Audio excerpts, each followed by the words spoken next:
ফাতেমাতুজ জোহরা রাদিয়াল্লাহু তাআলা সকালবেলা কাজ শুরু করে দিয়েছে।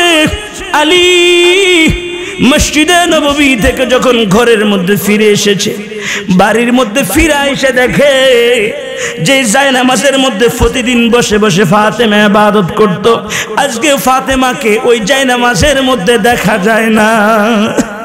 কই গিয়েছে আমার ফাতেমা? ফাতেমাকে তালাশ করতে লাগলেন, তালাশ করতে লাগলেন। তালাশ করতে করতে নজর করে দেখে ফাঁক ঘরের ভিতরে চুলার মধ্যে আগুন জ্বালিয়ে দিয়েছে। হযরতে ফাতেমাকে ডাক দিয়ে বলে আলী, ফাতেমাকে ডাক দিয়ে বলে ফাতেমা, এটা তো আপনার নিত্যদিনের অভ্যাস ছিল না, প্রতিদিন এশরাকের নামাজ পড়ে আপনি কাজকর্ম করতেন, আজকে কেন গো এত কাজকর্ম শুরু করে দিয়েছেন? তার কারণটা কি? ফাতেমাতুজ জোহরা রাদিয়াল্লাহু তাআলা আনহা চোখের পানিগুলো ছাইরা কাঁদে আর ডাক দিয়ে বলে স্বামী আমার, আজকের পরে আমি ফাতেমা আর দুনিয়ার মধ্যে থাকবো না। আমার সন্তানদেরকে কে গোসল করাবে? এজন্য জোরের মতো গোসল দেওয়ার জন্য পানি গরম করতেছি। আমার সন্তানদের কাপড় চোপড়গুলো পরিষ্কার করার জন্য এনেছি, আপনাদের জন্য রুটি তৈরি করার জন্য খামির করেছি।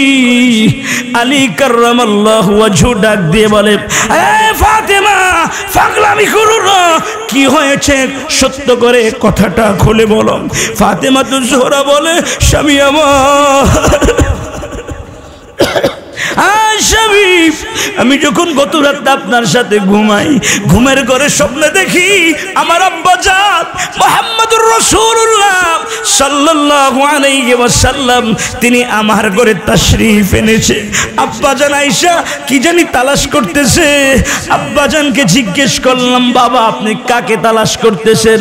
আমার বাবা মুহাম্মদুর রাসূলুল্লাহ সাল্লাল্লাহু আলাইহি ওয়াসাল্লাম ডাক দিয়ে বলে মাগো, আমি তো তোকেই তালাশ করতেছি। কি জন্য গো বাবা, কেন আমাকে তালাশ করতেছেন? আমার আব্বাজান মুহাম্মদুর রাসূলুল্লাহ স্বপ্নের মাধ্যমে আমাকে জানিয়ে দিয়েছে আজকে সেহরি খাবো আপনার সাথে আর সন্ধ্যাবেলা ইফতার করব আমার বাবা মুহাম্মদুর রাসূলুল্লাহ সাল্লাল্লাহু আলাইহি ওয়াসাল্লামের সাথে জান্নাতের দস্তরখানে। জোরে কোন সুবহানাল্লাহ। আলী যখন এই কথা শুনেছে, আলী কাররামাল্লাহু ওয়াজহু বড় মাফের সাহাবী ছিল, তিনি তো স্বপ্নের অর্থ তিনি বুঝে গিয়েছে।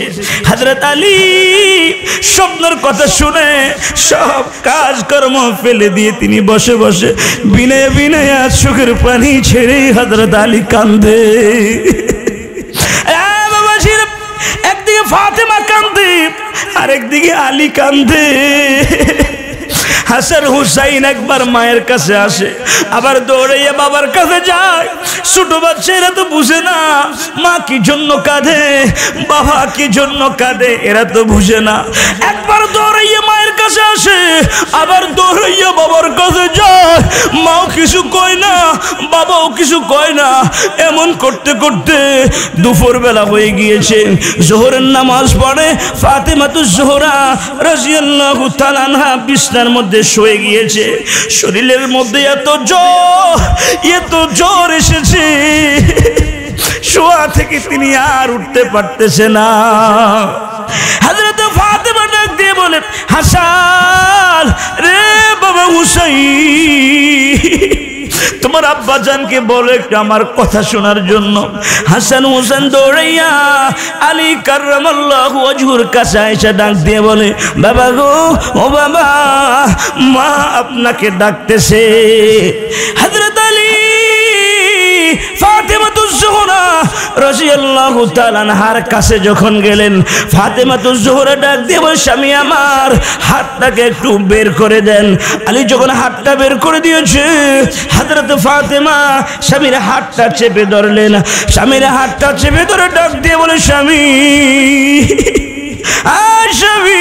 স্বামী গো, আমার বাবা যেদিন থেকে আপনার সাথে আমাকে বিবাহ দিয়েছে, ওই দিনের পর থেকে অদ্যাবধি পর্যন্ত আমার চলাফেরা কথাবার্তার দ্বারা যদি আমি আপনাকে মনে কষ্ট দিয়ে থাকি, আল্লাহর ওয়াস্তে আপনি আমাকে ক্ষমা করে দেন।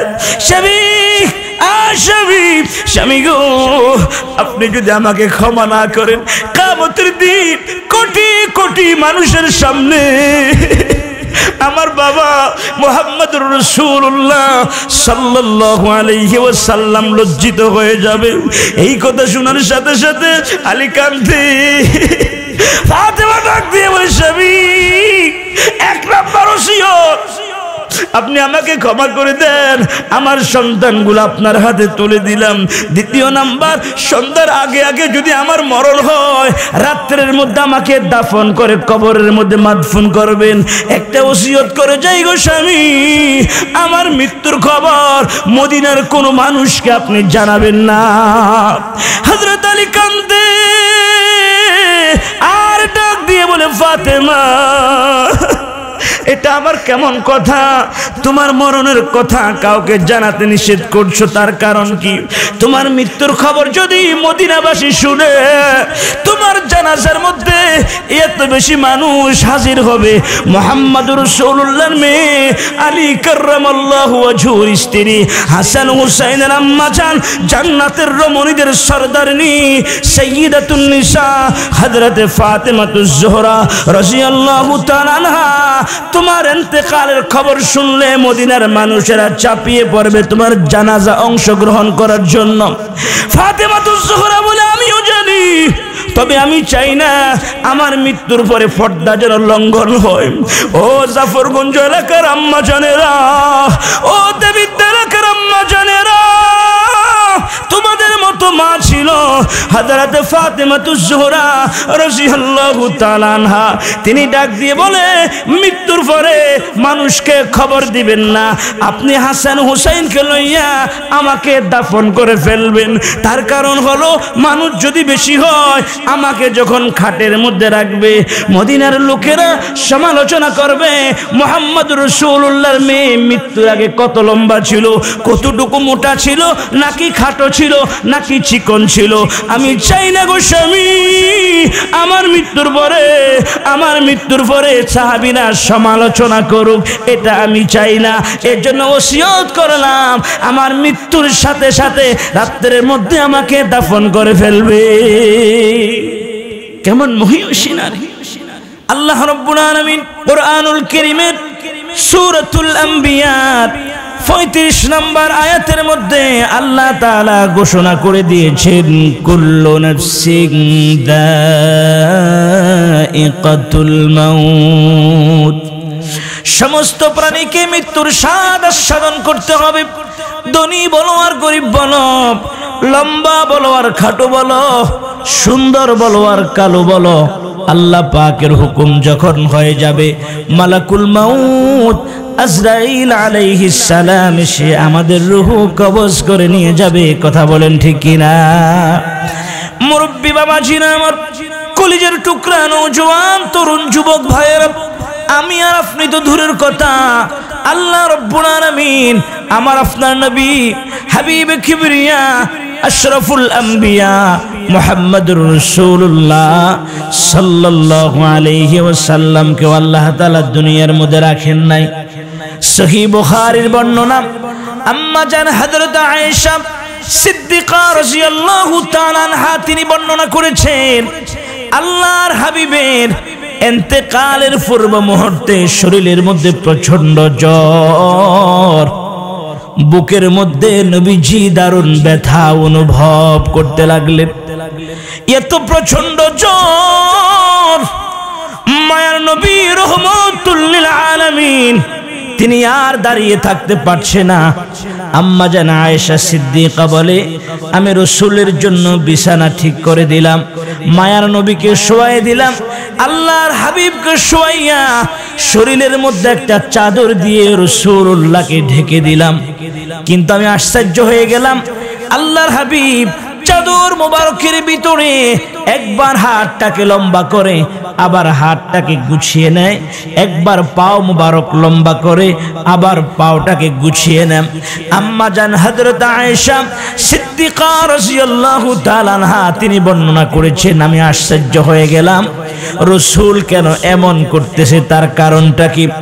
আম্মা জান আয়েশা বলে, আল্লাহর হাবিবের শরীর মোবারক থেকে যে মাত্র চাদরটা সরালাম আমার ধারণা পাল্টে গিয়েছে। নজর করে দেখি রহমতুল লিল আলামিনের শরীরের প্রত্যেকটা পশমের গোড়ায় গোড়ায় ঘাম বের হওয়া আরম্ভ হয়ে গিয়েছে। সাকরাত আরম্ভ হয়ে গিয়েছে, সাকরাত আরম্ভ হয়ে গিয়েছে। মৃত্যুর সময় যেটাকে বলা হয় সেটা ঘনিয়ে এসেছে। আল্লাহর রাসূল আল্লাহর হাবিবের কলিজার টুকরা ছোট একটা মেয়ে ছিল, ছোট মেয়েটার নাম হলো হযরতে ফাতেমাতুজ জোহরা রাদিয়াল্লাহু তাআলা আনহা। মায়ার নবী রহমাতুল লিল আলামিন ছোট মেয়ে হযরতে ফাতেমাতুজ জোহরা রাদিয়াল্লাহু তাআলা আনহাকে ডাক দিয়ে বলে, মা, ও মা ফাতেমা, আমার একটু কথা শুনে যাও।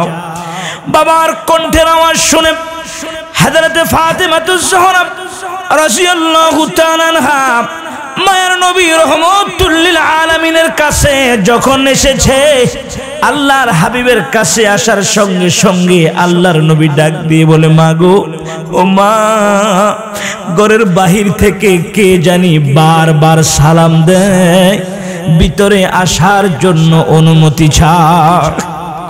মা, মারে, আমি তো উঠতে পারতেছি না, ঘরের দরজা খুলে দেখো বাহিরে কে এসেছে।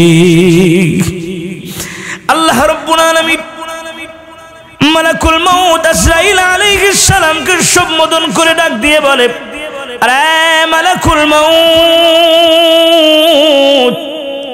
তোমাকে তো মানুষ দেখে না, রাসূলের ছোট মেয়ে ফাতেমা ঘরের দরজা খুলে যদি তোমাকে না দেখে আমার রাসূলুল্লাহর শানে আঘাত আসবে। হয়তো মেয়েটা বলবে আমার আব্বা অসুস্থতার কারণে এমনি কথা বলে। না রে, না না, আমার রাসূলের কথার একটা দাম আছে। আরে মালাকুল মউত আজরাইল,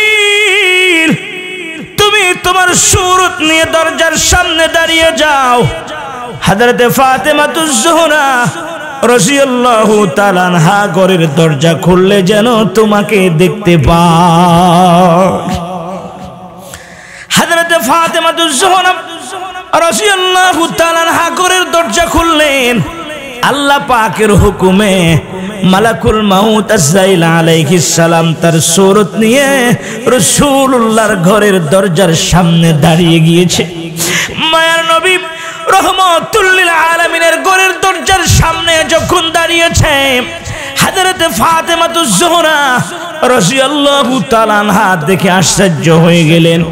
এমন এক ভয়ঙ্কর আকৃতির মানুষ জীবনে কোনোদিন দেখে নাই।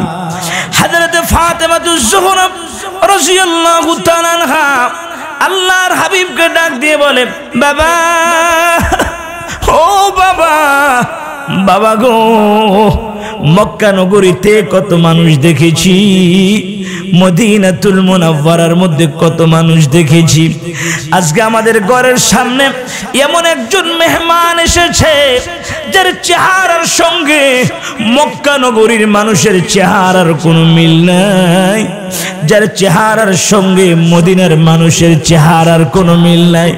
বাবা, ও বাবা, বাবা গো, তাকিয়ে দেখি বিশাল এক দেহের অধিকারী, হাত পা গুলি অনেক লম্বা লম্বা, মাথাটা অনেক উপরে, পা দুটি হলো জমিনে, দুটি চক্ষু নয়, যেন দুটি আগুনের স্ফুলিঙ্গ দেখা যায়।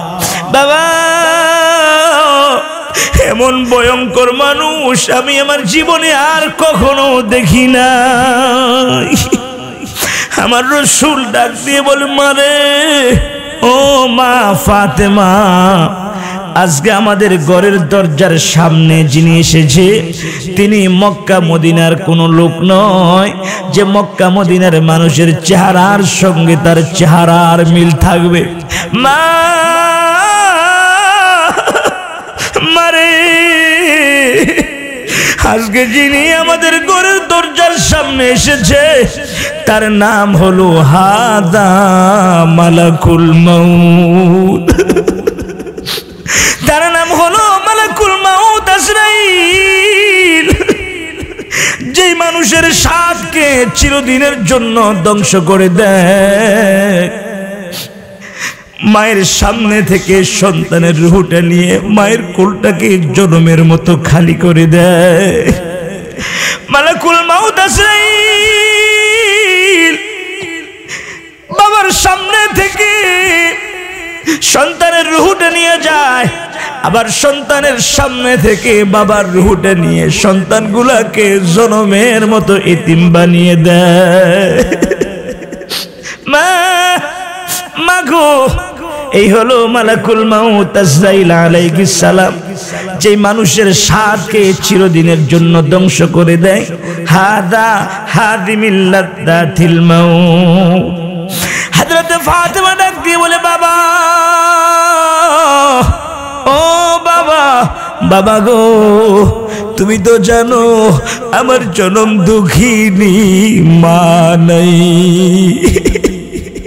তুমি তো জানো আমার মা নাই, তুমিও যদি চলে যাও বলো না বাবা আমি কেমন করে থাকবো। না গো বাবা, না না, মালাকুল মাউত আজরাইলকে ঘরের ভিতরে আসার জন্য অনুমতি দিব না। আমার রাসূল ডাক দিয়ে বলে, রে ফাতেমা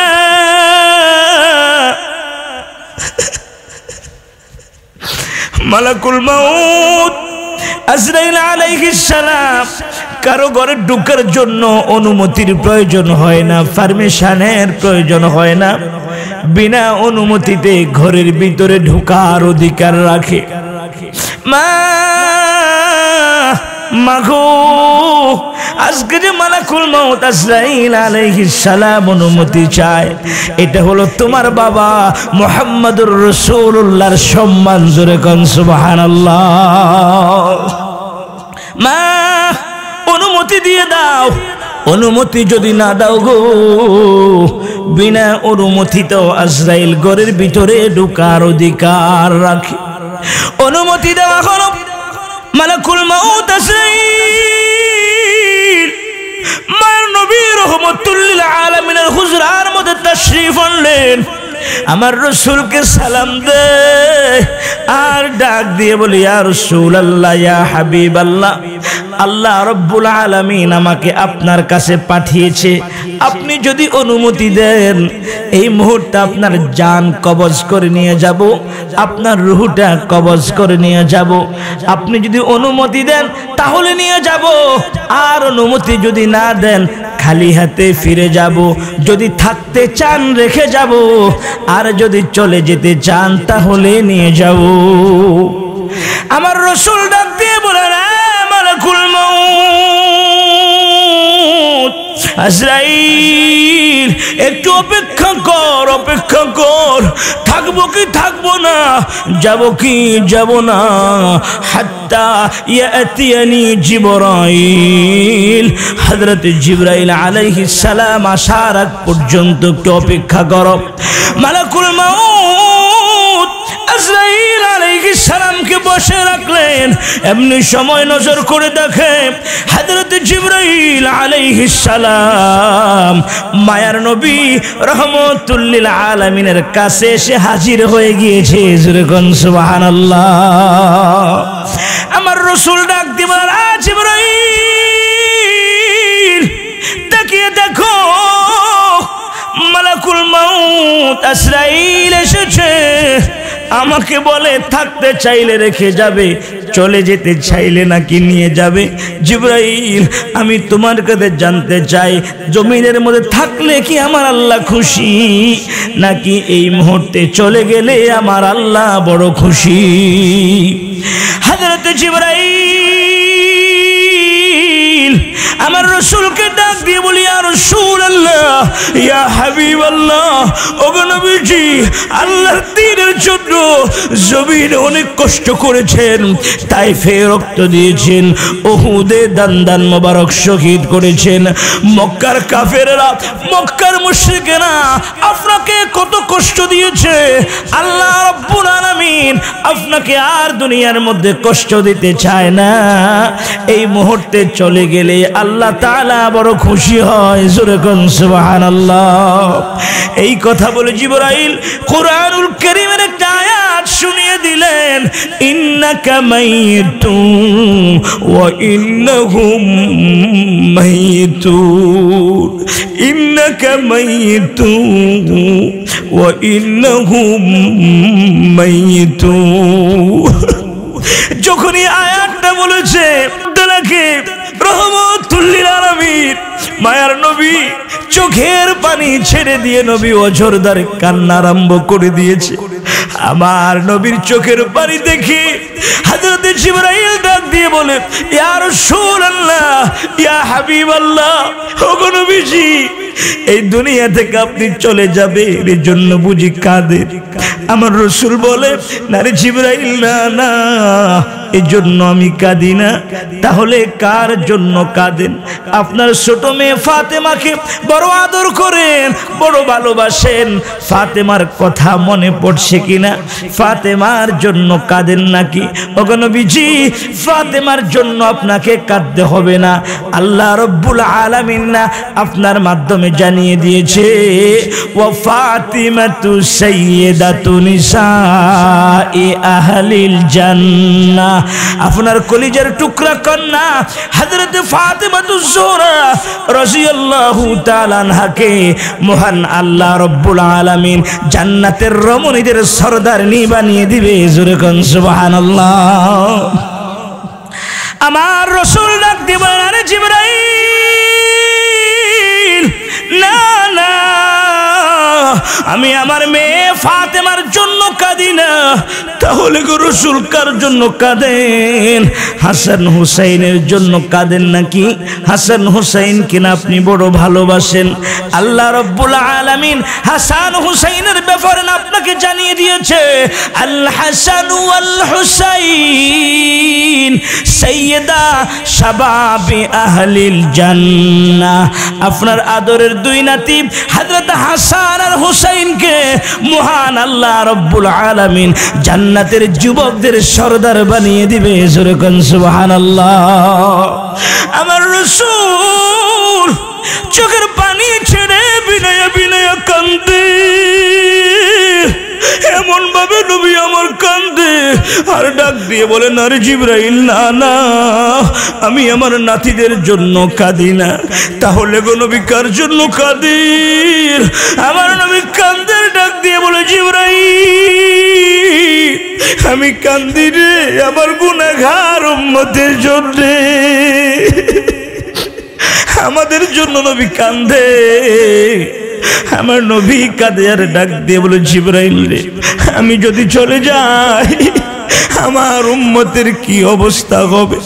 আমার উম্মতের কথা মনে পড়েছে, আমার উম্মতকে আমি ভুলতে পারি না। আমি কান্দি রে আমার গুনাহগার উম্মতের জন্য। আরে বাবা জিনা আমার, ও কলিজার টুকরো যুবক ভাইরা, যে রাসূল আমাদেরকে এত ভালোবাসে, যে রাসূল আমাদেরকে এত মহব্বত করে, ওই রাসূলের শানে কেউ যদি বাজে মন্তব্য করে, ওই রাসূলকে যদি কেউ গালি দেয়, আমরা মুসলমান সহ্য করতে পারি না। কথা বলেন ঠিক কিনা?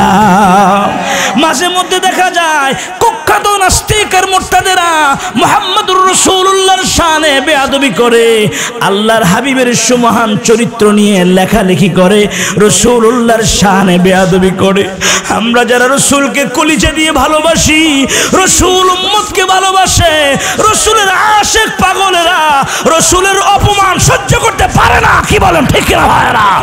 আমরা জানিয়ে দিতে চাই, ভবিষ্যতে কোন নাস্তিক আর মুরতাদের বাচ্চা যদি মুহাম্মদ রাসূলুল্লাহর শানে বেয়াদবি করে, তার দাঁত ভাঙা জবাব দেওয়ার জন্য দেবিদ্বারের জাফরগঞ্জের মুসলমান যথেষ্ট। কি বলেন ঠিক কিনা ভাইরা? নারে তাকবীর। নারায়ে তাকবীর।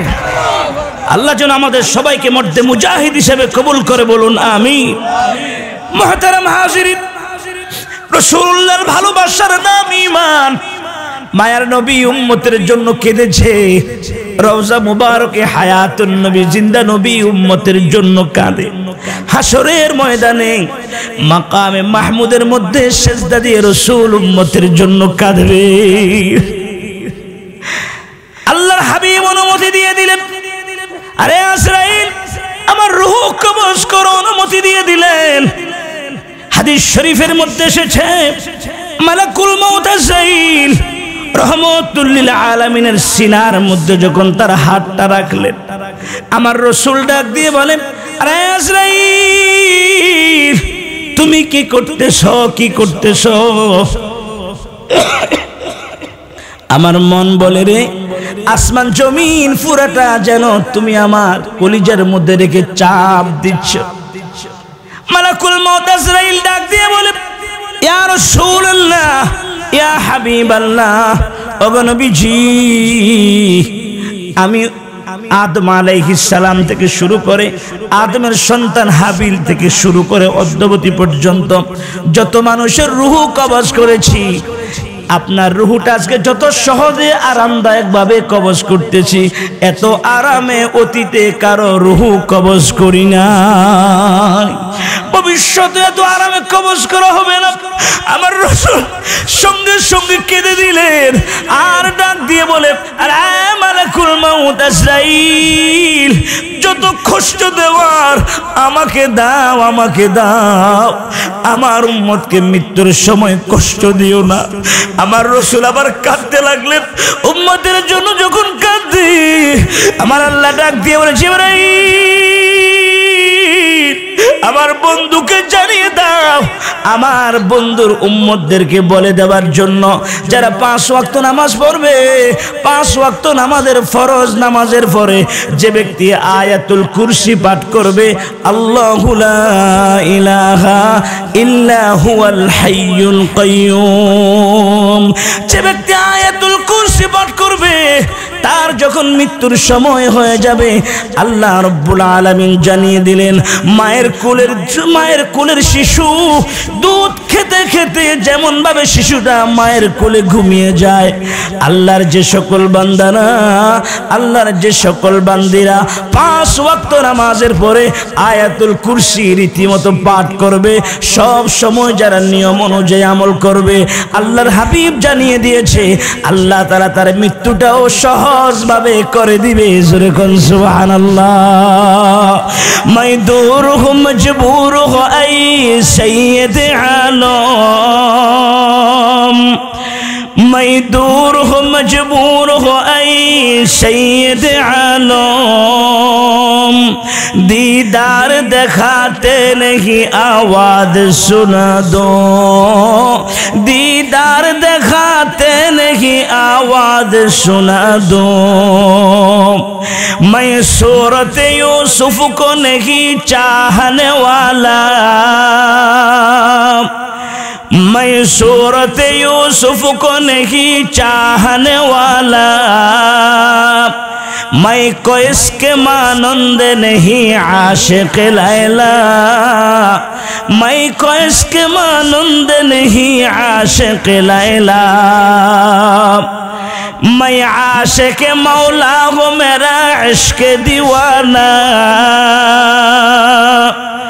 मैं आशिक मौला हूँ मेरा इश्क दीवाना, ये जुमला जगह जिसके तजल्ली से उजाला, ये जुमला जगह जिसके तजल्ली से उजाला। ओ मुरब्बी बाबाजीरा, ओ कलिजार टुकरा যুবক ভাইরা, মৃত্যুর হাত থেকে কেউ বাঁচতে পারবে না। কেউ হয়তো আগে মারা যাবে, কেউ হয়তো পরে মারা যাবে।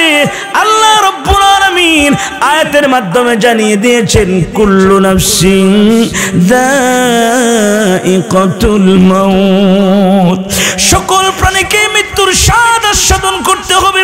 ওয়ানাবলুকুম বিশ-শাররি ওয়াল খায়রি ফিতনা, রব্বুল আলামিন আলামিন আয়াতের মাধ্যমে জানিয়ে দিয়েছে, আমি আল্লাহ রব্বুল আলামিন দুনিয়ার মধ্যে তোমাদেরকে মন্দ দ্বারা ভালো দ্বারা পরীক্ষা করব।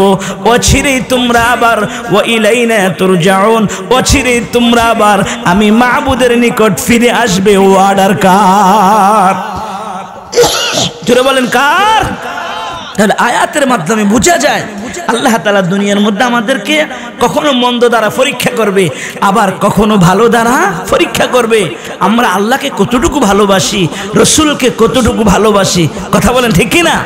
এজন্য যুবক ভাইরা আমার, বাড়ি আমার, ঘর আমার, ছেলে আমার, মেয়ে আমার, জায়গা আমার, জমিন আমার, আমার বলে জীবনটাকে শেষ করে দিও না।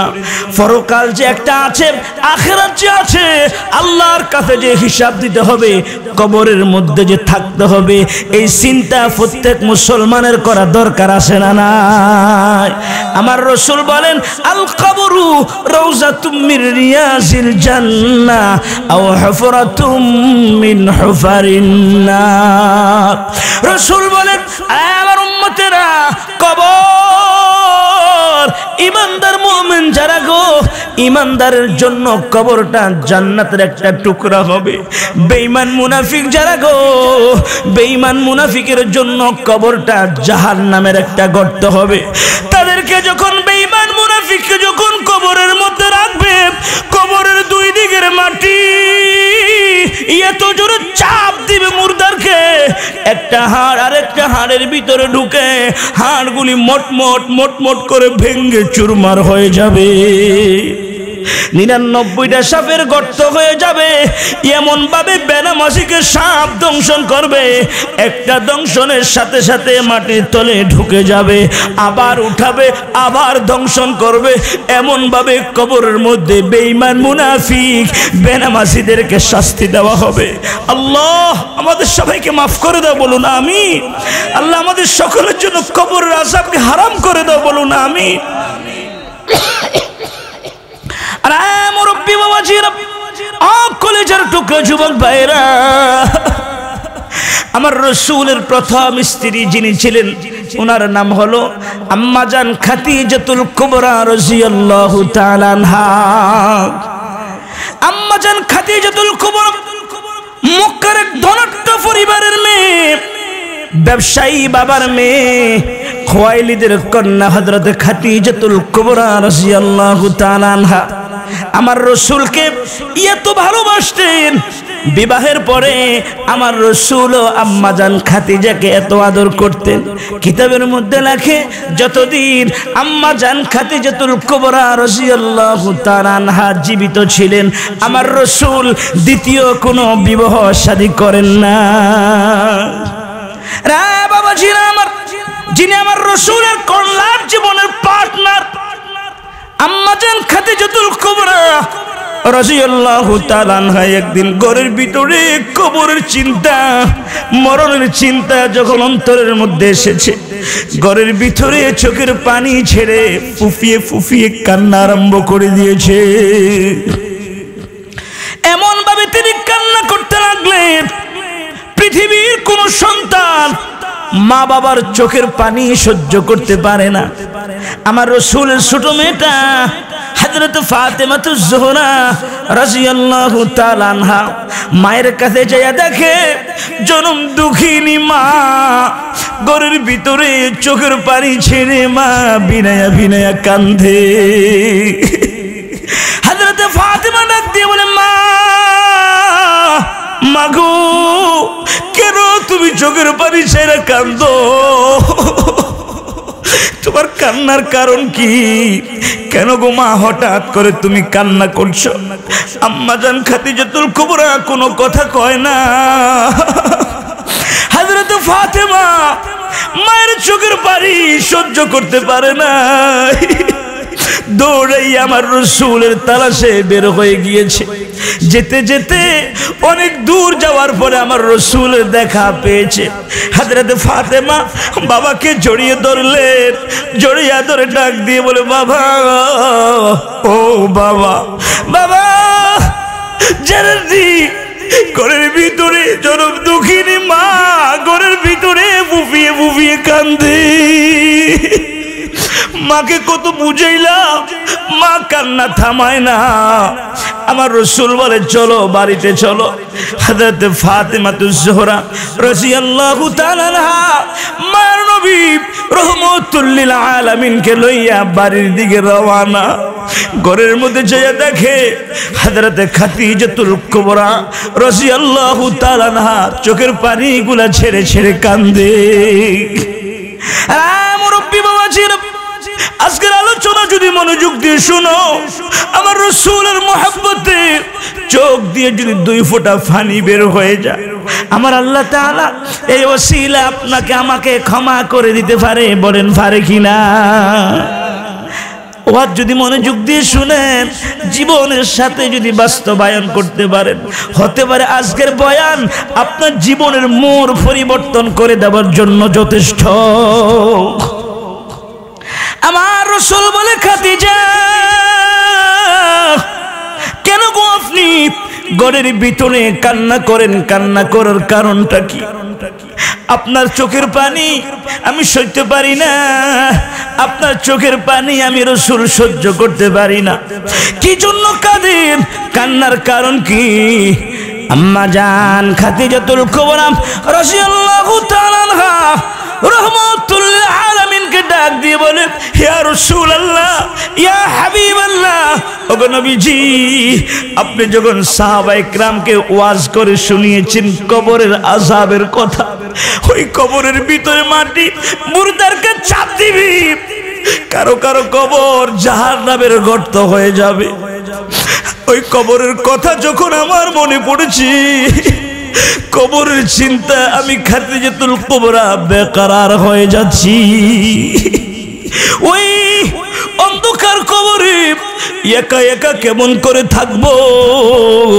ওই কবরের কথা যখন আমার মনে পড়ে, আমি খাদিজাতুল কুবরা তখন আর স্থির থাকতে পারি না।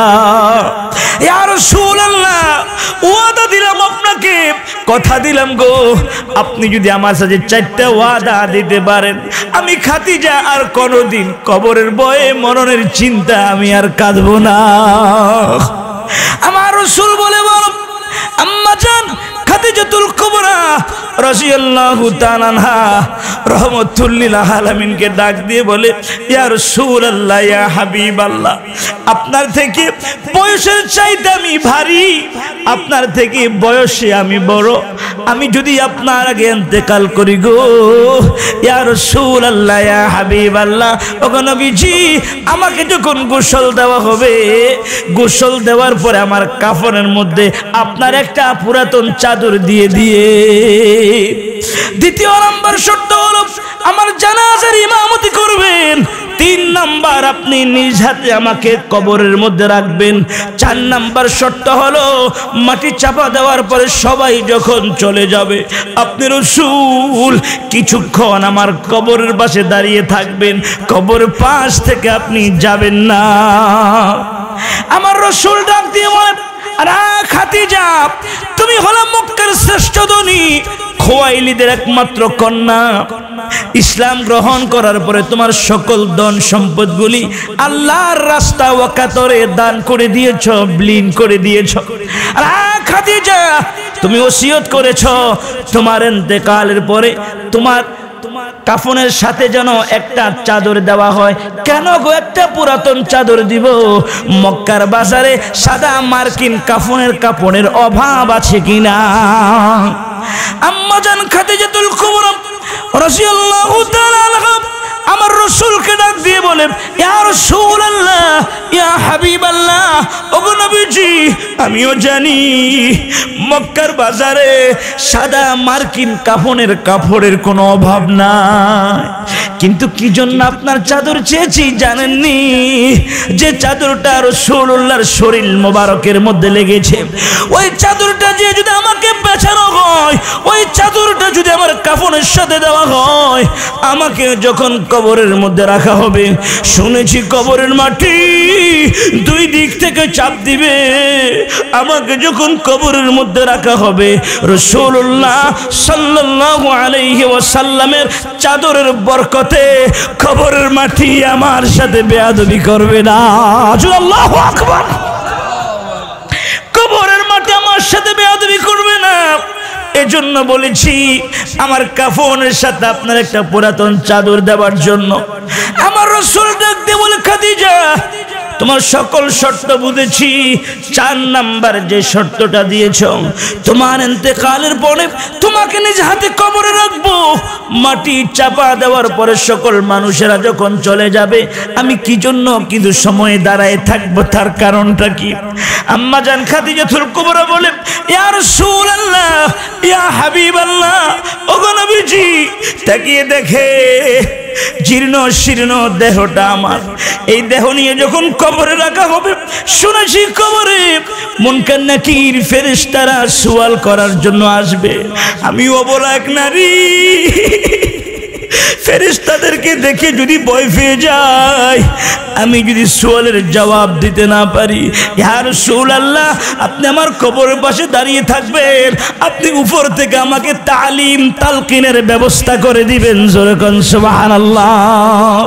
আর যুবক ভাইরা, মুরব্বী বাবাজিরা, ও পর্দার আড়ালের আম্মা জানেরা, মাগো তোমাদের মতো মা ছিল আম্মা জান খাদিজাতুল কুবরা রাদিয়াল্লাহু তাআলা আনহা। তিনি কবরকে কত ভয় পেতেন, কবরের চিন্তা তিনি অস্থির হয়ে থাকতেন। মুরব্বী বাবাজিরা আমার, ও কলিজার টুকরা নওজোয়ান তরুণ যুবক বন্ধুরা, আল্লাহ পাকের হুকুমে খাদিজাতুল কুবরা রাদিয়াল্লাহু তাআলা আনহা দুনিয়া থেকে বিদায় নিলেন। ওয়াদা অনুযায়ী আমার রাসূলের একটা পুরাতন চাদর দিয়ে কাফন পরানো হলো, নিজ হাতে কবরের মধ্যে রাখলেন। রাসূল নিজে জানাজার ইমামতি করলেন। মাটি চাপা দেওয়ার পরে সকল মানুষেরা যখন চলে গিয়েছে, আমার রাসূল জান্নাতুল মাআল্লা আম্মা জান খাদিজাতুল কুবরা রাদিয়াল্লাহু তাআলা আনহার কবর যেখানে, মাথার পাশে রাসূল দাঁড়িয়ে আছে। আমার রাসূল দাঁড়িয়ে আছে, রাসূলের ভিতর থেকে কেন জানি ঢেউ আসতেছে। আমার রাসূল অনিচ্ছা সত্ত্বে রাসূলের চোখ দিয়ে পানি বেয়ে বেয়ে পড়তেছে। আমার রাসূলের মনে পড়ে গিয়েছে মক্কাতে চতুর্দিকে যখন রাসূলের শত্রু, আপনজন বলতে যখন কেউ ছিল না, আম্মা জান খাদিজাতুল কুবরা রাদিয়াল্লাহু তাআলা আনহা আমার রাসূলকে আশ্রয় দিয়েছে, স্বামী হিসেবে গ্রহণ করেছে। ধনাঢ্য পরিবারের মেয়ে খাদিজা সকল ধন সম্পদগুলি আল্লাহর রাসূলের কদম মোবারকে হাদিয়া দিয়েছে। জোরে কোন সুবহানাল্লাহ। শুধু তাই নয়, এত বেশি কষ্ট করেছে, এত বেশি খেদমত আমার রাসূলকে করেছে। আমার রাসূল জাবাল নূর পাহাড়ের গারে হেরা গুহার ভিতরে ধ্যানরত অবস্থায় থাকতেন। যে জাবাল নূর পাহাড়ে সর্বপ্রথম কোরআনের আয়াত অবতীর্ণ হয়েছে, আমার রাসূল সেখানে ধ্যানরত অবস্থায় থাকতেন। আর বৃদ্ধা নারী আম্মা জান খাদিজাতুল কুবরা রাদিয়াল্লাহু তাআলা আনহা আমার রাসূলকে খাবার খাওয়ানোর জন্য তিনি প্রতিদিন রাসূলুল্লাহর জন্য খাবার নিয়ে সেখানে যেতে। একদিন আম্মা জান খাদিজা অসুস্থ, কিন্তু আমার রাসূলের জন্য এত মায়া, অসুস্থ শরীর নিয়ে আমার রাসূলের জন্য খাবার বক্সে ঢুকালেন। খাবার নিয়ে রওনা হয়েছে পাহাড়িয়া রাস্তা দিয়ে, জাবাল নূর পাহাড়ের গারে হেরা গুহার ভিতরে যাবে। রব্বুল আলামিন কুদরতের নজরে তাকিয়ে আছে। আরে এত অসুস্থ একটা নারী দিনের নবীকে কত ভালোবাসে। যখন খাবার নিয়ে আসতেছে, আল্লাহ ডাক দিয়ে বলে, জিবরাইল তাড়াতাড়ি করে যাও, আমার বন্ধুর কাছে গিয়ে বলো আজকে খাদিজাতুল কুবরা যখন খাবার নিয়ে আসবে, খাদিজাতুল কুবরাকে যেন জানিয়ে দেওয়া হয় আরশের রব আল্লাহ পাক হযরতে খাদিজাতুল কুবরাকে সালাম জানিয়েছে। জোরে কোন সুবহানাল্লাহ। আম্মা জান খাদিজাতুল কুবরা রাদিয়াল্লাহু তাআলা আনহা আমার রাসূলের জন্য এত কষ্ট করেছে, ওই কষ্টের কথাগুলি মায়ার নবীর স্মরণ হয়ে গিয়েছে। কষ্টের কথাগুলি যখন আমার নবীর মনে পড়েছে, মায়ার নবী জান্নাতুল মাআল্লা কবর পাশে দাঁড়াইয়া নবীজির চোখের পানিগুলি একের পর এক ঝরতেছে। আমার রাসূলের চোখের পানি আবার আমার আল্লাহ পাক সহ্য করতে পারে না। আমার আল্লাহ ডাক দিয়ে বলে, জিবরাইল, জিবরাইল তাড়াতাড়ি করে যাও, আমার বন্ধু কাঁদে, আমার বন্ধুর চোখের পানি আমি আল্লাহ তাআলা সইতে পারি না। জিবরাইল আমার বন্ধুর কাছে যায় বলো কি জন্য তিনি জান্নাতুল মাআল্লা খাদিজাতুল কুবরার কবরের পাশে দাঁড়িয়ে আছে। আল্লাহ পাক যখন পাঠালেন, আল্লাহ পাকের হুকুম পাওয়ার সঙ্গে সঙ্গে হযরত জিবরাইল আলাইহিস সালাম জান্নাতুল মাআল্লা রহমাতুল লিল আলামিনের সামনে এসে হাজির। আমার রাসূলকে ডাক দিয়ে বলে, ইয়া রাসূলুল্লাহ, ইয়া হাবিবাল্লাহ, ওগো নবীজি কি জন্য আপনি কান্না করেন? কান্নার কারণ কি? আমার রাসূল বলে, জিবরাইল রে, আমি তো কান্না করি না, অটোমেটিক ভিতর থেকে চোখের পানিগুলি বেয়ে বেয়ে পড়তেছে। জিবরাইল আমি আমার খাদিজার সঙ্গে 7টি ওয়াদা করেছি, 3টি ওয়াদা পালন করেছি, একটি ওয়াদা এখনো পালন করতে পারি নাই, এজন্য এখানে দাঁড়িয়ে আছি।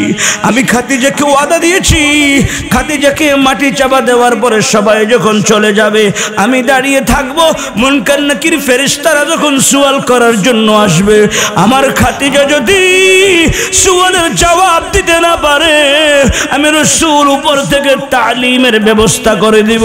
কিন্তু জিবরাইল ঘন্টার পর ঘন্টা যায়, খাদিজাতুল কুবরার কবরে মুনকার নাকির ফেরেশতারা সুয়াল করার জন্য আসে না। হযরত জিবরাইল ডাক দিয়ে বলে, ইয়া রাসূলুল্লাহ, ইয়া হাবিবাল্লাহ, ওগো নবীজি যেই খাদিজা মৃত্যুর আগে কবরের ভয় কেঁদেছে, জাহান্নামের ভয় কেঁদেছে, পরকালের ভয় কেঁদেছে, কবরের চিন্তা কেঁদেছে, যেই খাদিজা আপনাকে এত ভালোবেসেছে, আপনাকে এত মহব্বত করেছে, আল্লাহ রাব্বুল আলামিন আমাকে পাঠিয়েছে আপনাকে জানিয়ে দেওয়ার জন্য খাদিজাতুল কুবরার কবর নিয়ে আপনাকে চিন্তা করতে হবে না, স্বয়ং খাদিজার পক্ষ থেকে আল্লাহ তাআলাই যথেষ্ট। জোরে কোন সুবহানাল্লাহ, নারে তাকবীর, নারে তাকবীর।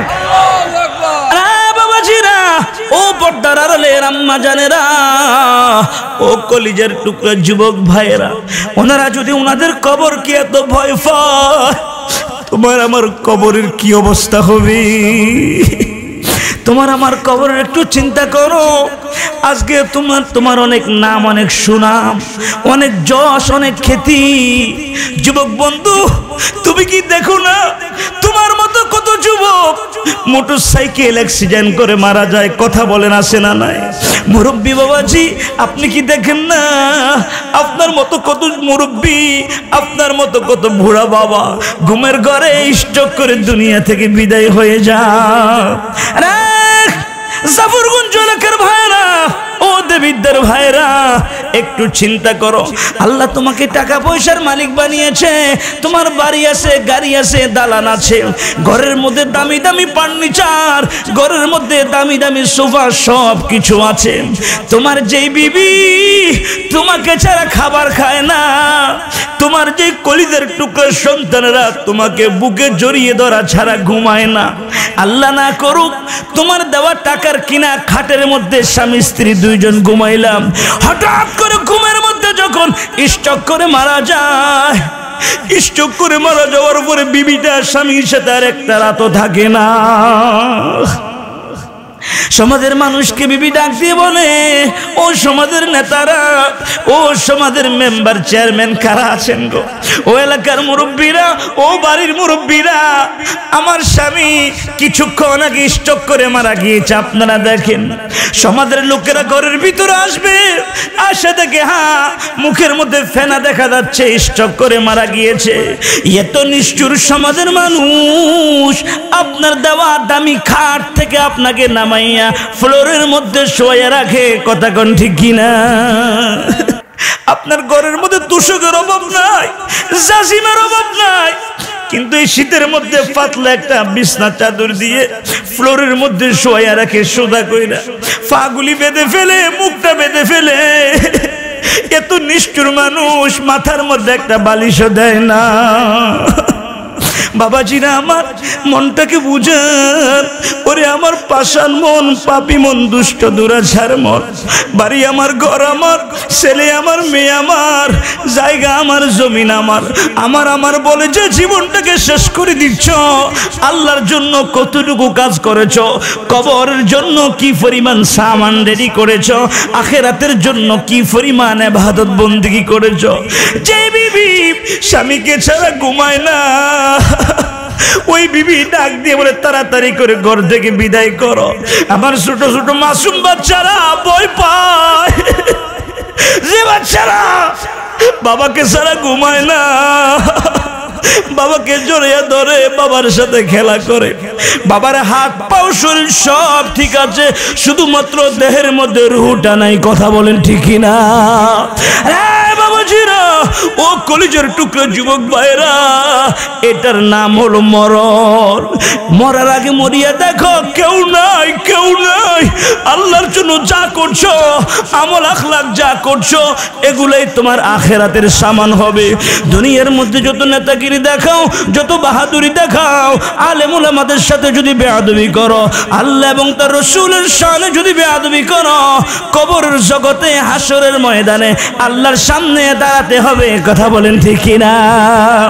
এজন্য বাবাজিরা আমার, যাদের অন্তরে আল্লাহর ভয় আছে, যাদের অন্তরে কোরআনের ভয় আছে, যাদের অন্তরে জাহান্নামের ভয় আছে, যাদের অন্তরে আল্লাহ পাকের ভালোবাসা আছে, আমার কথা বাবা রাগ করবেন না, কোরআনের কথা আমি আপনাদেরকে শুনাইতেছি। জাহান্নামের ভয় যাদের অন্তরে আছে, কবরের চিন্তা যাদের অন্তরে আছে, এই মানুষেরা হারাম খাইতে পারে না। কথা বলেন ঠিক কিনা? এই মানুষগুলি সুদ খাইতে পারে না, এই মানুষগুলি ঘুষ খাইতে পারে না, এই মানুষগুলি পরের হক নষ্ট করতে পারে না, এই মানুষগুলি মানুষের সাথে ধোঁকাবাজি করতে পারে না, ব্যবসার মধ্যে ওজনে কম দিতে পারে না। কথা বলেন ঠিক কিনা? একজন বাদশার কথা কিতাবের মধ্যে এসেছে, বাদশাহ ইব্রাহিম ইবনে আদহাম রহমতুল্লাহ আলাইহি। ইব্রাহিম ইবনে আদহাম তিনি বাদশা ছিলেন।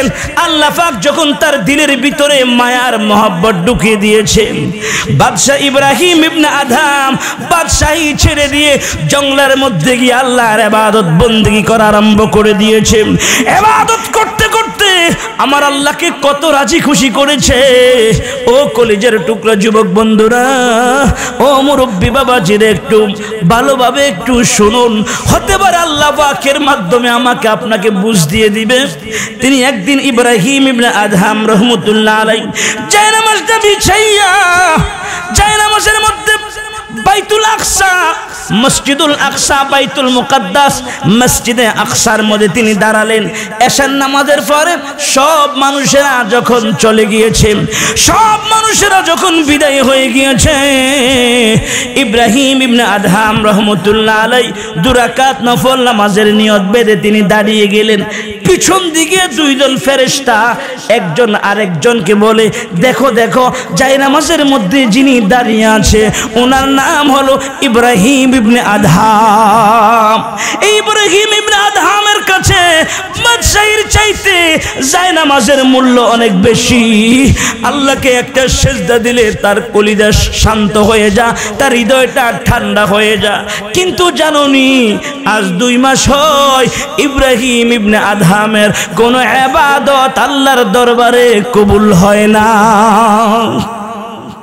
ফাঁসের ফেরেশতা ডাক দিয়ে বলে, যার কাছে বাদশাহীর চাইতে জায়নামাজের মূল্য অনেক বেশি, ওই লোকটার ইবাদত কেন আল্লাহর দরবারে কবুল হয় না? তার কারণ কি? সাথের ফেরেশতা ডাক দিয়ে বলে, শুনবানি, আজ থেকে প্রায় 2 মাস আগে তিনি মক্কাতুল মুকাররমা গিয়েছে, খেজুরের মার্কেটে গিয়েছে, মদিনাতুল মুনাওয়ারা গিয়েছে রাসূল পাকের রওজা মুবারক জিয়ারত করার জন্য। জিয়ারত শেষে আসার সময় মদিনার মধ্যে যে খেজুরের মার্কেট আছে, ওই মার্কেটের মধ্যে ঢুকলেন খেজুর কেনার জন্য। খেজুর কিনতে গিয়ে টেস্ট আছে কিনা, মজা আছে কিনা দেখতে গিয়ে 2 জায়গা থেকে 2টা খেজুর খেজুর খেয়েছে, খেজুর খেয়ে ওই দোকান থেকে খেজুর ক্রয় করলেন, কিন্তু যতটুকু ওজন দিয়ে ফেলেন ওই খেজুরগুলো তিনি বাড়িতে নিয়ে আসলেন, কিন্তু দুইটা খেজুর যে তিনি খেয়েছে ওই দুইটা খেজুরের দাবি মালিক তাকে মাফ করে না। মালিক তাকে মাফ করে নাই। এজন্য ওই দিন থেকে নিয়ে অদ্যাবধি পর্যন্ত ইব্রাহিম ইবনে আদহামের কোন ইবাদত আল্লাহর দরবারে কবুল হয় না। যুবক ভাইয়েরা ও কলিজার টুকরা মুরব্বী বাবাজিরা, একটু চিন্তা করে দেখেন, আমরা যদি হারাম খাই, আমরা যদি আরেক ভাইয়ের সম্পদকে জুলুম করে খাই, আমাদের ইবাদত কবুল হবে কিনা? আমার কথা রাগ করছেন বাবা? রাগ করছেন? রাগ করেন না। কোরআনের কথা আমি আপনাদেরকে শোনাচ্ছি, আল্লাহ যেন আমাদেরকে বুঝ দিয়ে দেয়, ঈমান নিয়ে যেন মৃত্যুবরণ করতে পারি, আল্লাহ যেন তৌফিক দান করে, বলুন আমিন। বাবাজি, ইব্রাহিম ইবনে আদহাম রাহমাতুল্লাহ আলাইহি এত বড় আল্লাহওয়ালা, এত বড় বুজুর্গ তিনি। ইব্রাহিম ইবনে আদহামের কান্ত ফেরেশতাদের কথা তিনি শুনে ফেললেন। হ্যাঁ ঠিকই তো, ওই খেজুর খাওয়ার পর থেকে এই 2 মাস ইবাদতের মধ্যে মজা পাই না। ইবাদতের মধ্যে কি লাগে না? মজা লাগে না। ইব্রাহিম ইবনে আদহাম রাহমাতুল্লাহ আলাইহি সকালবেলা ঘোড়ার মধ্যে আরোহণ করে বাইতুল মুকাদ্দাস থেকে মদিনাতুল মুনাওয়ারা রওনা হয়েছে। কিছুক্ষণ ঘোড়ার মধ্যে আরোহণ করে যায়, কিছুক্ষণ হেঁটে হেঁটে যায়। এভাবে যেতে যেতে তিনি বাইতুল মুকাদ্দাস থেকে মদিনাতুল মুনাওয়ারা গেলেন। মদিনা শহরে যাইয়া যে দোকান থেকে খেজুর কিনেছে ওই দোকানের দিকে একবার তাকায়, আবার সামনের দিকে যা, আবার পিছনের দিকে আসে, আবার দোকানের দিকে তাকাইয়া দেখে আমি তো এই দোকান থেকে খেজুর কিনেছিলাম, কিন্তু তখন তো দোকানের মালিক বয়োবৃদ্ধ মুরব্বী ছিল, এখন একটা যুবক বসে আছে, নাকি আমার ভুল হচ্ছে কিনা এটা চিন্তা করে একবার সামনে যায়, আবার পিছনের দিকে আসে। দোকান থেকে যুবক ছেলেটা ক্যাশের মধ্যে যে যুবকটা বসা, দোকানের মালিক যুবকটা দেখে আশ্চর্য হয়ে গেলেন। এই মুরব্বী একবার সামনে যাবার পিছনে আসে, আবার আমার দোকানের দিকে তাকায়, তার কারণ কি? যুবক ডাক দিয়ে বলে, হুজুর আপনি আমার কাছে আসুন, কি তালাশ করতেছেন খুলে বলুন। ইব্রাহিম ইবনে আদহাম ডাক দিয়ে বলে, যুবক আমি একটা ভুল করে ফেলেছি, ক্ষমা নেবার জন্য এসেছি। আমার দিল বলে 2 মাস আগে এই দোকান থেকে আমি খেজুর কিনেছি, তখন তো একজন মুরব্বী দোকানের মধ্যে বসা ছিল, আমি ওই মুরব্বীর কাছে এসেছি। যুবক ছেলেটা ডাক দিয়ে বলে, হুজুর ওই মুরব্বীটা ছিল আমার জন্মদাতা পিতা, ওই মুরব্বী হলো আমার বাবা। আজ থেকে 1 মাস আগে আমার আব্বা দুনিয়া থেকে বিদায় হয়ে গিয়েছে। যুবকের কথা শুনে ইব্রাহিম ইবনে আদহাম চোখের পানি ছাইরা বিনায়া বিনায়া কান্দে। আমি এখন কার কাছে মাপ চাইব? 2টা খেজুরের দাবি যদি মাপ নিতে না পারি, আল্লাহর দরবারে আমার কোনো ইবাদত কবুল হবে না। বন্ধুরা আমার, যুবক ডাক দিয়ে বলে, হুজুর কি জন্য কাঁদেন? কান্নার কারণ কি?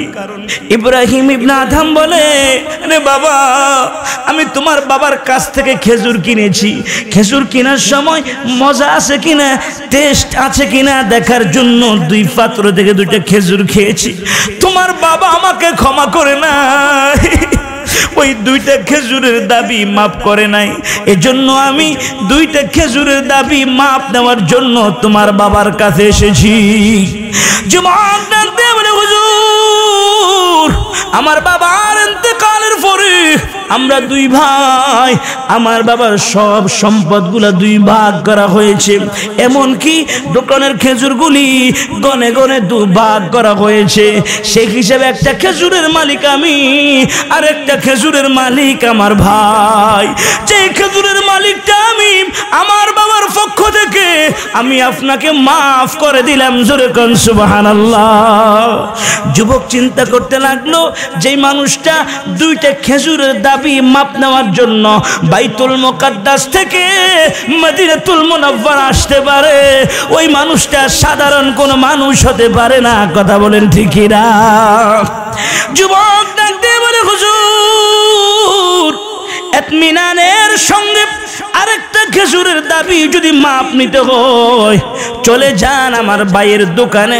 আমার ভাইয়ের দোকানটা মক্কাতুল মুকাররমা, খেজুরের মার্কেটের মধ্যে আমার ভাইয়ের দোকান। অমুক দোকানে চলে যান, আমার ভাইয়ের কাছে যাইয়া ওই খেজুরের দাবিটা মাফ নিয়ে নেন। সব কথা ভাইয়াকে খুলে বলবেন। ইব্রাহিম ইবনে আদহাম রহমতুল্লাহ আলাইহি মদিনাতুল মুনাওয়ারা থেকে 400 কিলোমিটার দূর মক্কাতুল মুকাররমা তিনি আবার উটের মধ্যে আরোহণ করে রওনা হয়েছে। রওনা হয়ে আসতে আসতে মক্কাতুল মুকাররমায় এসে খেজুরের মার্কেটের ভিতরে ওই যুবককে খোঁজ করে তালাশ করে বের করলেন। যুবককে খুঁজে বের করে ডাক দিয়ে বলে, বাবা, একটা খেজুরের দাবি মাপ নেওয়ার জন্য তোমার কাছে এসেছি। বাইতুল মুকাদ্দাস থেকে মদিনা, মদিনাতুল মুনাওয়ারা থেকে মক্কাতুল মুকাররমা একটা খেজুরের দাবি মাফ করে দাও। যুবককে তার বাবার পক্ষ থেকে ইব্রাহিম ইবনে আদহাম রহমতুল্লাহ আলাইহিকে বাকি একটা খেজুরের দাবিও মাফ করে দিয়েছে। জোরে কোন সুবহানাল্লাহ।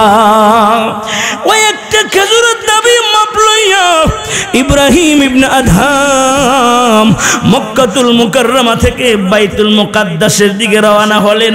বাইতুল মুকাদ্দাসে এসে মসজিদুল আকসার মধ্যে আগের মতো আজকে আবার এশার নামাজের পরে 2 রাকাত নফল নামাজের নিয়ত বাঁধলেন। সব মুসল্লিরা চলে গিয়েছে। তিনি যখন নামাজ পড়তে লাগলেন, আগের দিনের মতো আজকেও 2জন ফেরেশতা পিছনে দাঁড়িয়ে একজন আরেকজনের সাথে কথা বলে।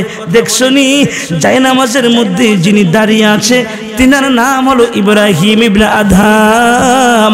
ওই ইব্রাহিম ইবনে আদহামের কাছে বলখের রাজত্বের চাইতে, বলখের বাদশাহীর চাইতে যায় নামাজের মূল্য অনেক বেশি। জোরে কোন সুবহানাল্লাহ। জানোনি, 2টা খেজুরের দাবি মাপ নেওয়ার জন্য বাইতুল মুকাদ্দাস থেকে মদিনাতুল মুনাওয়ারা গিয়েছে। মদিনাতুল মুনাওয়ারা থেকে মক্কাতুল মুকাররমা এসেছে। মক্কাতুল মুকাররমা থেকে আবার বাইতুল মুকাদ্দাসের মধ্যে এসেছে। এই যে ঘোরাঘুরি করলেন, যতটা কদম লেগেছে, যতটা কদম তিনি দিয়েছে, ওই 2 মাসের ইবাদতকে অতগুলো কদমের সাথে হিসাব করে গুণফল করে যেই রেজাল্টটা আসে, ওই পরিমাণ নাকি আল্লাহ রব্বুল আলামিন ইব্রাহিম ইবনে আদহামের আমলনামার মধ্যে আল্লাহ জমা করে দিয়েছে। জোরে কোন সুবহানাল্লাহ। নারে তাকবীর, নারে তাকবীর। মুরব্বি বাবাজিরা, ও কলিজার টুকরা যুবক বন্ধুরা, 2টা খেজুরের দাবি মাপ নেওয়ার পরে তার ইবাদত আল্লাহর দরবার কবুল হয়েছে। এবার একটু চিন্তা করে দেখুন গো, মুত্তাকি কারা? আল্লাহর ভয় যাদের অন্তরে আছে, পরকালের চিন্তা যাদের অন্তরে আছে, কবরের চিন্তা যাদের অন্তরে আছে গো, এরা কখনো অপরাধের সাথে জড়িত হতে পারে না, কখনো নামাজ ছেড়ে দিতে পারে না, মা বাবার সাথে খারাপ আচরণ করতে পারে না। কথা বলেন ঠিক কিনা? কষ্ট হচ্ছে আপনাদের? কষ্ট হচ্ছে বাবাজিরা? আর একটা হাদিস বলেই আখিরি মুনাজাত দিয়ে আপনাদের জন্য দোয়া করে বিদায় হব ইনশাআল্লাহ। মুরব্বি বাবাজিরা, ও কলেজের টুকরো যুবক ভাইরা, দেখুন মৃত্যু কি জিনিস। মৃত্যুর হাত থেকে কেউ বাঁচতে পারবে না। রমজান মাস, হযরত ফাতেমাতুজ জোহরা রাদিয়াল্লাহু তাআলা আনহা স্বামী আলী কাররামাল্লাহু ওয়াজহুর সাথে একই বিছানা তিনি ঘুমালেন। গভীর রজনীতে সেহরি খাওয়ার জন্য উঠলেন। সেহরি খাওয়ার পরে হযরতে ফাতেমাতুজ জোহরা রাদিয়াল্লাহু তাআলা আনহা জায়নামাজ বিছিয়ে দিলেন। জায়নামাজ বিছিয়ে তিনি জায়নামাজের মধ্যে বসে বসে তাসবিহ পড়তেছে। আলী কাররামাল্লাহু ওয়াজহু তিনি মসজিদে নববীতে চলে গেলেন। মসজিদে নববীতে ফজর পরে তিনি ঘরে আসবে। আর হযরতে ফাতেমাতুজ জোহরার আমল ছিল সূর্য উদয় হওয়া পর্যন্ত জায়নামাজের মধ্যে বসে বসে আমল করতেন, আল্লাহর কোরআন তেলাওয়াত করতেন। সূর্য উদয় হওয়ার পরে ইশরাকের নামাজ পড়ে তারপরে কাজকর্ম করতেন। প্রত্যেকের রুটিন এভাবে ছিল। আমাদের আল্লাহওয়ালা বুজুর্গ যারা গো, আহলে হক ওলামা একরাম যারা, হক্কানি ওলি আল্লাহ বুজুর্গ যারা গো, তারা কখনো তাহাজ্জুদের নামাজ মিস দেয় না। বুঝতেছেন আমার কথা? আল্লাহওয়ালা যারা গো, তাহাজ্জুদের নামাজ তারা ছেড়ে দেয় না। তাহাজ্জুদের নামাজ পড়া ছাড়া কেউ আল্লাহওয়ালা হতে পারে না। জিকির আজকার করা ছাড়া, নামাজ আদায় করা ছাড়া কেউ আল্লাহওয়ালা হতে পারে না। নামাজ ছাড়া, রোজা ছাড়া, জিকির ছাড়া, আল্লাহর ইবাদত ছাড়া, নবীর তরিকা ছাড়া কেউ যদি নিজেকে ফির দাবি করে, অলি দাবি করে, বুঝতে হবে সে কাটকা শয়তান এবং ভণ্ড। কথা বলেন ঠিক কিনা? মুরব্বী বাবাজি না আমার, আজকে ফাতেমাতুজ জোহরা রাদিয়াল্লাহু তাআলা আনহা ঘুমিয়ে গেলেন। ঘুমের ঘরে স্বপ্নে দেখে রহমতুল লিল আলামিন মায়ের নবী মুহাম্মদুর রাসূলুল্লাহ সাল্লাল্লাহু আলাইহি ওয়াসাল্লাম ফাতেমাতুজ জোহরা রাদিয়াল্লাহু তাআলা আনহার ঘরের ভিতরে তাশরীফ আনলেন। ঘরের ভিতরে এসে অন্ধকারের মধ্যে আমার রাসূল কি যেন তালাশ করতেছে। হযরতে ফাতেমা স্বপ্নের ভিতরে আমার রাসূলকে ডাক দিয়ে বলে, বাবা, ও বাবা, বাবা গো, আপনি কি তালাশ করতেছেন? যখনই এই কথা বলেছে রাসূল বলে, মা গো, ও মা, আমি তো তোমাকেই তালাশ করতেছি। কি জন্য গো বাবা? স্বপ্নের মধ্যে ফাতেমা বাবাকে জড়িয়ে ধরলেন। বাবা ডাক দিয়ে বলে, মা গো, আর তোমার বাবার জন্য তোমাকে কান্না করতে হবে না। আমি তোমাকে একটা সংবাদ দেওয়ার জন্য এসেছি। আজকে ভোর রাত্রে সেহরি খাইবা তুমি তোমার স্বামী হযরত আলীর সঙ্গে, আর সন্ধ্যাবেলা ইফতার করবা তোমার বাবা মুহাম্মদুর রাসূলুল্লাহ সাল্লাল্লাহু আলাইহি ওয়াসাল্লামের সাথে জান্নাতের দস্তরখানে। জোরে কোন সুবহানাল্লাহ। ওয়াজ আপনারা বুঝতেছেন? ওয়াজ বুঝতেছেন? এই স্বপ্নের দ্বারা বোঝা যায় আগামীকাল ইফতারের আগে আগে হযরতে ফাতেমা বিদায় হয়ে যাবে। কেননা রাসূলুল্লাহ স্বপ্নের মধ্যে এসে বলে গিয়েছেন, সকালবেলা হযরতে ফাতেমাতুজ জোহরা রাদিয়াল্লাহু তাআলা আনহা ফজরের নামাজ পড়ে আজকে জায়নামাজ থেকে তাড়াতাড়ি করে উঠে গেলেন। জায়নামাজ থেকে উঠে চুলার মধ্যে আগুন জ্বালিয়ে দিলেন। হাসান হুসাইন দুই ভাইয়ের কাপড় চোপড়গুলো জমা করলেন ধুয়ে দেওয়ার জন্য। আজকের দোয়া হয়তো সন্তানের কাপড় চোপড় জীবনের মতো শেষ পরিষ্কার করা। আজকে সন্তানদেরকে গোসল করানো হয়তো জীবনের শেষ গোসল হয়ে যেতে পারে।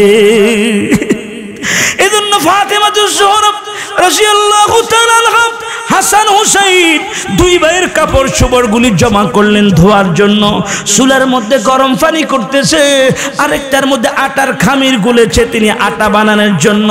ফাতেমার চিন্তা হলো, আমি যদি মারা যাই আমার ছেলেরা কি খাবে, আমার স্বামী কি খাবে? বেশি করে আটার রুটি বানিয়ে রাখবো। রাসূলুল্লাহ বেশি করে আটার রুটি বানিয়ে রাখবো। আলী কাররামাল্লাহু ওয়াজহু যেন সন্তানদেরকে নিয়ে গরম করে করে খেতে পারে। জোরে কোন সুবহানাল্লাহ। মা কেমন মা! হযরতে ফাতেমাতুজ জোহরা রাদিয়াল্লাহু তাআলা সকালবেলা কাজ শুরু করে দিয়েছে। আলী মসজিদে নববী থেকে যখন ঘরের মধ্যে ফিরে এসেছে, বাড়ির মধ্যে ফিরে এসে দেখে যে জায়নামাজের মধ্যে প্রতিদিন বসে বসে ফাতেমা ইবাদত করত, আজকে ফাতেমাকে ওই জায়নামাজের মধ্যে দেখা যায় না। কই গিয়েছে আমার ফাতেমা? ফাতেমাকে তালাশ করতে লাগলেন, তালাশ করতে করতে নজর করে দেখে ফাঁক ঘরের ভিতরে চুলার মধ্যে আগুন জ্বালিয়ে দিয়েছে। হযরতে ফাতেমাকে ডাক দিয়ে বলে, আলী, ফাতেমাকে ডাক দিয়ে বলে, ফাতেমা, এটা তো আপনার নিত্যদিনের অভ্যাস ছিল না, প্রতিদিন এশরাকের নামাজ পড়ে আপনি কাজকর্ম করতেন, আজকে কেন গো এত কাজকর্ম শুরু করে দিয়েছেন? তার কারণটা কি? ফাতেমাতুজ জোহরা রাদিয়াল্লাহু তাআলা আনহা চোখের পানিগুলো ছাইরা কাঁদে আর ডাক দিয়ে বলে, স্বামী আমার, আজকের পরে আমি ফাতেমা আর দুনিয়ার মধ্যে থাকবো না। আমার সন্তানদেরকে কে গোসল করাবে? এজন্য জোরের মতো গোসল দেওয়ার জন্য পানি গরম করতেছি। আমার সন্তানদের কাপড় চোপড়গুলো পরিষ্কার করার জন্য এনেছি, আপনাদের জন্য রুটি তৈরি করার জন্য খামির করেছি। আলী কাররামাল্লাহু ওয়াজহু ডাক দিয়ে বলে, ফাতেমা, পাগলামি করো না, কি হয়েছে সত্য করে কথাটা খুলে বলো। ফাতেমা তো জোহরা বলে, স্বামী আমার, আমি যখন গত রাতে আপনার সাথে ঘুমাই, ঘুমের ঘরে স্বপ্নে দেখি আমার আব্বাজান মুহাম্মদুর রাসূলুল্লাহ সাল্লাল্লাহু আলাইহি ওয়াসাল্লাম তিনি আমার ঘরে তাশরীফ এনেছে। আব্বাজান আয়েশা কি জানি তালাশ করতেছে। আব্বাজানকে জিজ্ঞেস করলাম, বাবা আপনি কাকে তালাশ করতেছেন? আমার বাবা মুহাম্মদুর রাসূলুল্লাহ সাল্লাল্লাহু আলাইহি ওয়াসাল্লাম ডাক দিয়ে বলে, মাগো আমি তো তোকেই তালাশ করতেছি। কি জন্য গো বাবা, কেন আমাকে তালাশ করতেছেন? আমার আব্বাজান মুহাম্মদুর রাসূলুল্লাহ স্বপ্নের মাধ্যমে আমাকে জানিয়ে দিয়েছে আজকে সেহরি খাবো আপনার সাথে, আর সন্ধ্যাবেলা ইফতার করব আমার বাবা মুহাম্মদুর রাসূলুল্লাহ সাল্লাল্লাহু আলাইহি ওয়াসাল্লামের সাথে জান্নাতের দস্তরখানে। জোরে কোন সুবহানাল্লাহ। আলী যখন এই কথা শুনেছে, আলী কাররামাল্লাহু ওয়াজহু বড় মাফের সাহাবী ছিল, তিনি তো স্বপ্নের অর্থ তিনি বুঝে গিয়েছে।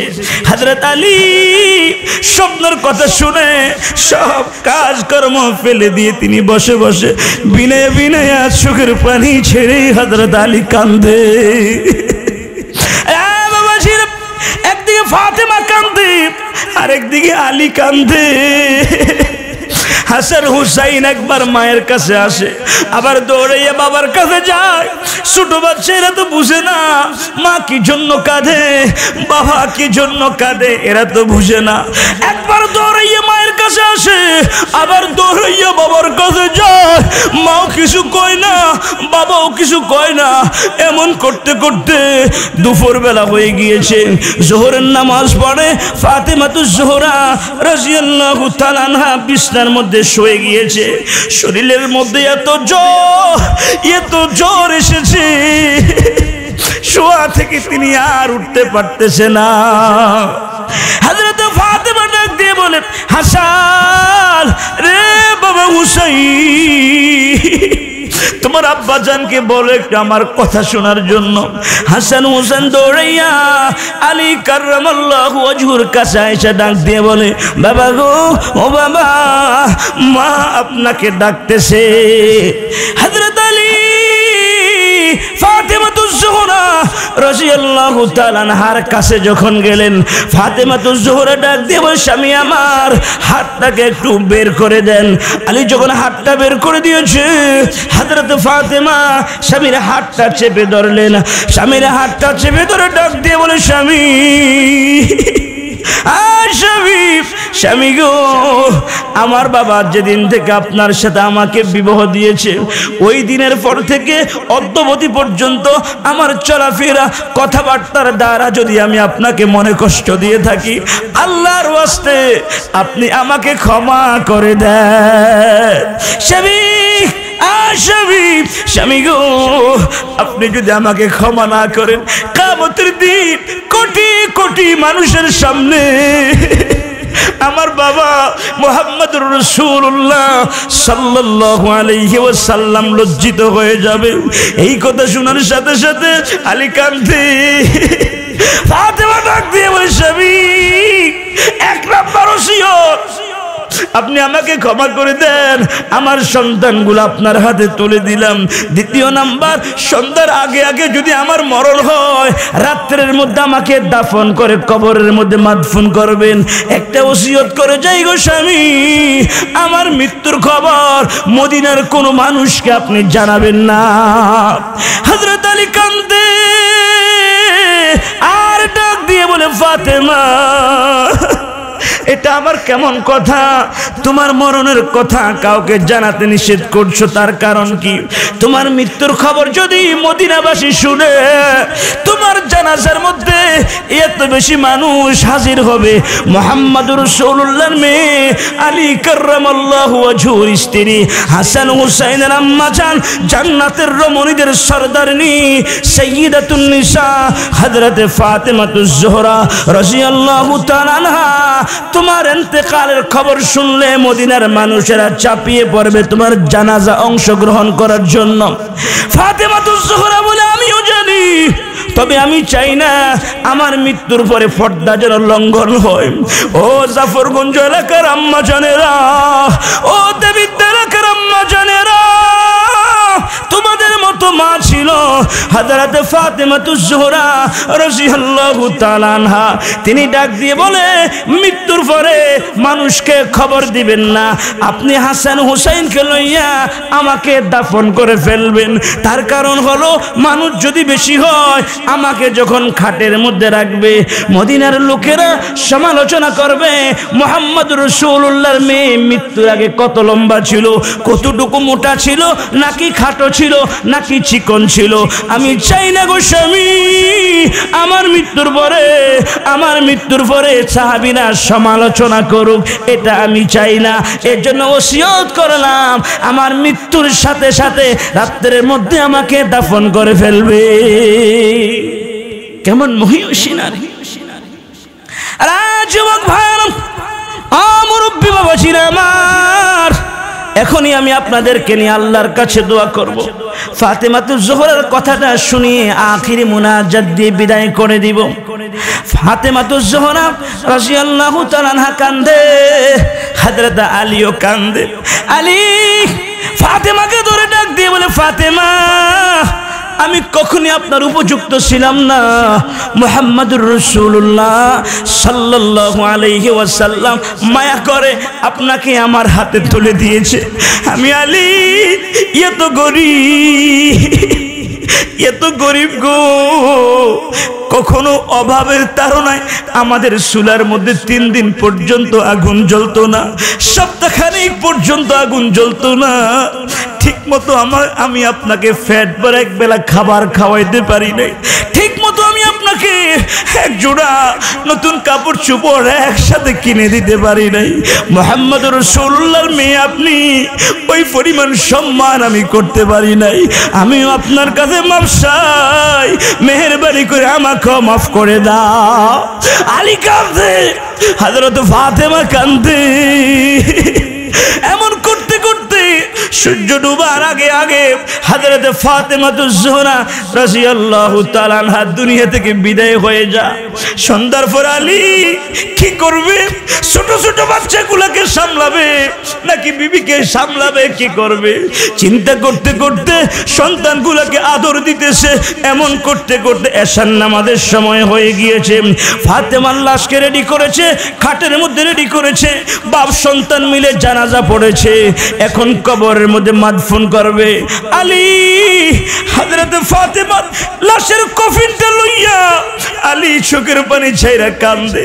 আমার ছোট ছোট বাচ্চা, লাশের যে খাট, ওই খাটের 4টা পায়া হয়, সামনের দিকে 2টা, পিছনের দিকে 2টা। কথা বলেন ঠিক কিনা? আলী চিন্তা করতে লাগলেন, আমি যদি সামনের 2টা পায়া ধরি, পিছনের 2টা পায়া ধরবে কে? পিছনের 2টা পায়া যদি আমি ধরি, সামনের 2টা পায়া ধরবে কে? হাসান হুসাইন তো ছোট, এত ছোট, মায়ের লাশ বহন করার মতো শক্তি এখনো তাদের হয় নাই। হযরত আলী বসে বসে চিন্তা করতে লাগলেন, কিভাবে ফাতেমাকে জান্নাতুল বাকিতে নিবি। মদিনাতুল মুনাওয়ারার সবচেয়ে বড় কবরস্থান যেটা জান্নাতুল বাকিতে দাফন করবে।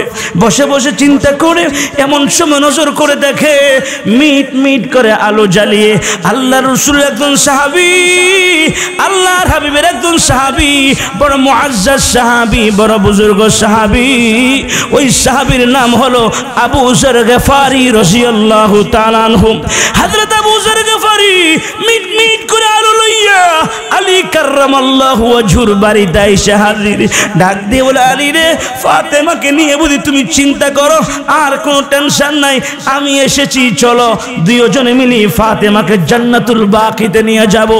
আলী কাররামাল্লাহু ওয়াজহু আবু যর গফারিকে ডাক দিয়ে বলে, আবু যর গফারি রে, আবু যর গফারি, আমার ফাতেমা ইন্তেকাল করেছে, আমি তো কাউকে সংবাদটা শোনাই নাই, এই সংবাদ তোমাকে কে দিয়েছে? হাদিসের মধ্যে এসেছে আবু যর গফারি রাদিয়াল্লাহু তাআলা আনহু চোখের পানি ছাইরা ডাক দিয়ে বলে, আলী, আমি আবু যর গফারি বিনা দাওয়াতে তোমার এখানে আসি না। আল্লাহু আকবার।